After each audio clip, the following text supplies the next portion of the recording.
నమస్తే friends. Welcome to KR herbs channel. నేను మీ డాక్టర్ కాంచన లక్ష్మి. ఈరోజు మన వీడియోలో సోరియాసిస్ పేషెంట్స్‌కి ఇంపార్టెంట్ అయినటువంటి కొన్ని విషయాల గురించి డిస్కస్ చేసుకుందాం.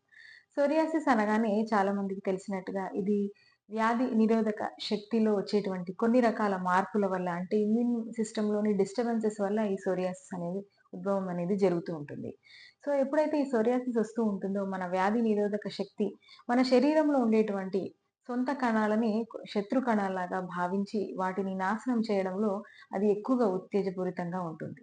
సో, కొన్ని రకాల మనము జాగ్రత్తలను పాటించడం ద్వారా ఈ వ్యాధి నిరోధక శక్తి లేదా ఇమ్యూనిటీలో వచ్చేటువంటి ఇటువంటి డిస్టర్బెన్స్‌ని మనం తొందరగా అధిగమించవచ్చు.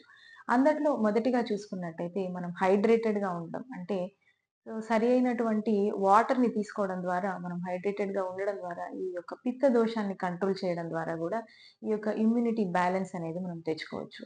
అందులో ముఖ్యంగా కోకోనట్ వాటర్ ఎక్కువగా తీసుకోవడం ద్వారా ఈ పిత్త దోషం అనేది కంట్రోల్‌లో ఉంటుంది. సో, 6-8 గ్లాసెస్ ఆఫ్ వాటర్ రెగ్యులర్‌గా తీసుకోవడం. సో, ఇంటర్నల్‌గా, ఎక్స్‌టర్నల్‌గా మాయిశ్చరైజ్ చేసుకోవడం. అంటే బయట నుంచి ముఖ్యంగా కొన్ని రకాల మాయిశ్చరైజర్స్ వాడడం ద్వారా సో, ఇంటర్నల్‌గా వాటర్ తీసుకొని మనం హైడ్రేటెడ్‌గా ఉండడం ద్వారా గూడా ఈ ఇమ్యూన్ డిస్టర్బెన్సెస్ మరియు సోరియాసిస్ ఫ్లేర్ అప్స్ నుంచి తప్పించుకోవచ్చు. నెక్స్ట్ చూసుకున్నట్టయితే యాంటీ ఇన్‌ఫ్లమేటరీ డైట్ తీసుకోవడం. సో, యాంటీ ఇన్‌ఫ్లమేటరీ డైట్‌లో ఎక్కువగా ముఖ్యంగా చెప్పుకోదగ్గది మనం విరివిగా వాడుకునేది పసుపు అని చెప్పుకోవచ్చు. సో, ఈ పసుపుని మనం కషాయం రూపంలో గానివ్వండి, లేదా ఒక పేస్ట్ లాగా చేసుకొని ఎక్స్‌టర్నల్ అప్లికేషన్ లాగా రోజు గనక మన డైట్‌లో తీసుకునేటట్టయితే గనక ఈ యాంటీ ఇన్‌ఫ్లమేటరీ ప్రాపర్టీ ఉండేటువంటి ఈ పసుపు వల్ల గూడా మనకు సోరియాసిస్ ఫ్లేర్ అప్స్ అనేవి బాగా కంట్రోల్ అవుతాయి. ఇవి కాకుండా dairy products, non veg, alcohol, smoking లాంటివి అవాయిడ్ చేయడము. కొన్ని రకాల దుంపకూరలు, ఆలు లాంటివి అవాయిడ్ చేయడము.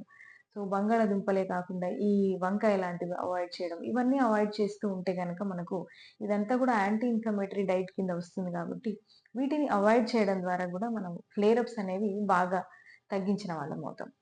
నెక్స్ట్ చూసుకున్నట్టయితే గనక ఒక 7-8 అవర్స్ మనకు సౌండ్ స్లీప్ ఏదైతే ఉంటుందో అది.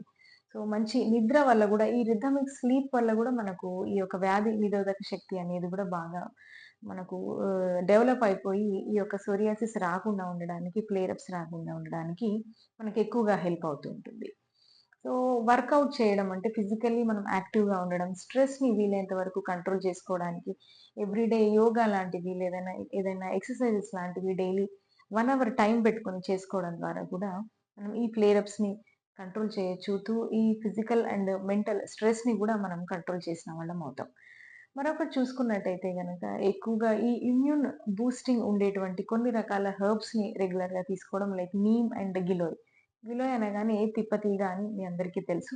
వీటిని పౌడర్ ఫార్మ్‌లో గానివ్వండి, లేదా ఏదైనా కషాయం రూపంలో గాని తీసుకుంటూ ఉంటే గనక ఈ హైపర్ యాక్టివ్‌గా పనిచేసేటువంటి ఈ ఇమ్యూన్ సిస్టమ్‌ని ఇవి కంట్రోల్ చేస్తూ ఉంటాయి. ఇట్లాంటి హెర్బ్స్ ముఖ్యంగా బాడీ డీటాక్సిఫికేషన్‌లో ఇవి బాగా ఉపయోగపడతాయి. మన యొక్క డైజెషన్‌ని కంట్రోల్ చేస్తాయి. కాన్‌స్టిపేషన్ లాంటి సింప్టమ్స్ రాకుండా మనకు ఇవి బాగా తోడ్పడుతూ ఉంటాయి. సో, ఇవన్నీ కూడా ఈ సోరియాసిస్ పేషెంట్స్ రెగ్యులర్‌గా వీటిని మెయింటైన్ చేసుకుంటూ ఉంటే గనక తప్పక వాళ్ళ యొక్క ఇమ్యూన్ సిస్టమ్ అనేది బాగా ఎక్కువగా మంచిగా ఉత్తేజపూరితంగా పనిచేసి ఈ యొక్క సోరియాసిస్ ఫ్లేర్ అప్స్ అనేవి బాగా కంట్రోల్ అవ్వడానికి ఇటువంటి పేషెంట్స్‌కి ఉపయోగపడుతూ ఉంటాయి. మీకు గనక ఈ వీడియో నచ్చినట్టయితే తప్పక మా ఛానెల్‌ని సబ్స్క్రైబ్ చేయండి. సోరియాసిస్ గురించిన మీకేమైనా కన్సల్టేషన్ గాని, మెడిసిన్స్ కానీ కావాలి అనుకుంటే తప్పక మా యొక్క టీమ్‌ని మీరు సంప్రదించి కన్సల్టేషన్ ద్వారా మెడిసిన్స్ తీసుకొని వాడండి.